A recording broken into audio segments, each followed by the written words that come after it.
All right, ladies and gentlemen, my name's Mr. McKain, and this is the riff video for Wolfmother's Joker and the Thief. So in this video, we're going to be looking at the simple riff, which is extremely simple, but difficult to play because you have to play it for so long. So the riff sounds like this.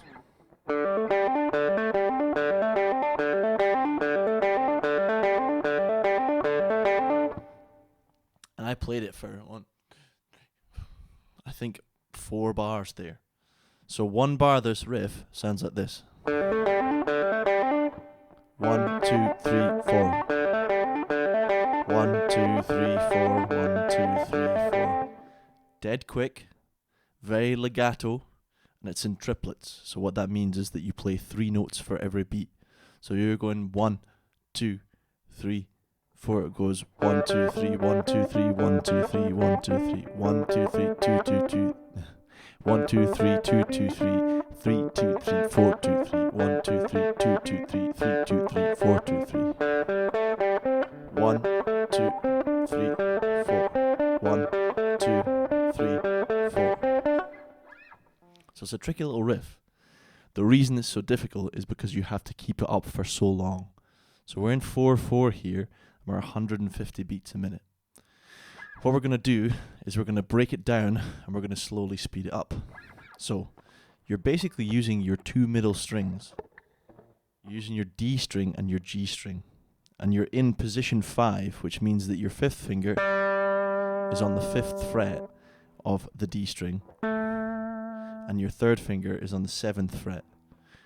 And you're playing an open and then hammering on to the 5th fret. And then hammering on again to the 7th fret. And then doing exactly the same thing for the G string.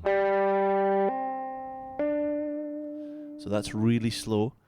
Open, 5, 7, open, 5, 7, open, 5, 7, open, 5, 7. Really simple, but difficult to keep up and get up to speed because you're having to play it for...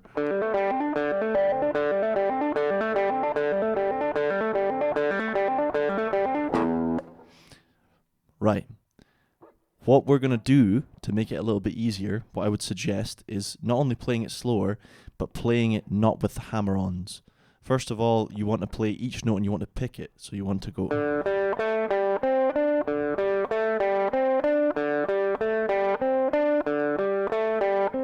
So your fingers get used to it, and you get used to what notes to play and how to count it. 1, 2, 3, 2, 2, 3, 3, 2, 3, 4, 2, 3, 1, 2, 3, 4. And then when you're feeling braver, try and build up. So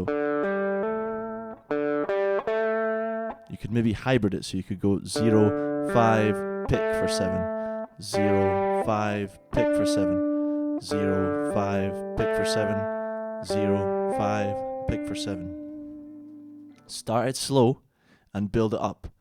This is one of those ones that you are really going to need to practice your hammer-ons. And you're really going to need to get it legato. So instead of staccato, getting it really...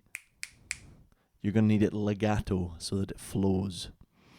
I would also suggest using a little bit of distortion. So I'm using a little bit of distortion just now. I have an effects pedal. But I'm going to kick on a second distortion, which is known as a fuzz. And that is the sound that he really uses on the track. You have a amp settings diagram on the music that I've given you. If you have a distortion pedal and you want to use it, by all means. Don't get distracted in the effects, but it sounds pretty cool.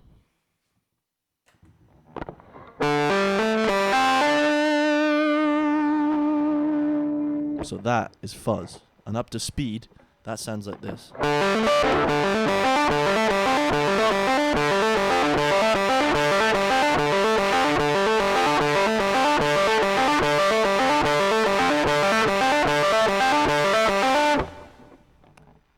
Dead simple riff, difficult to play well. I'm going to kick that off. This video is in preparation for the Joker and the Thief playthrough, and once you've done both of those videos, you can go to the play along, I've also included a backing track and the original track in the folder with this. It's a difficult riff. Do not give up if you don't get it the first time. I did this for my higher exam way back when, and I remember it absolutely killing my forearm. Very sore, but once you do it, it feels really good. Jerk on the Thief riff video, Mr. McKain.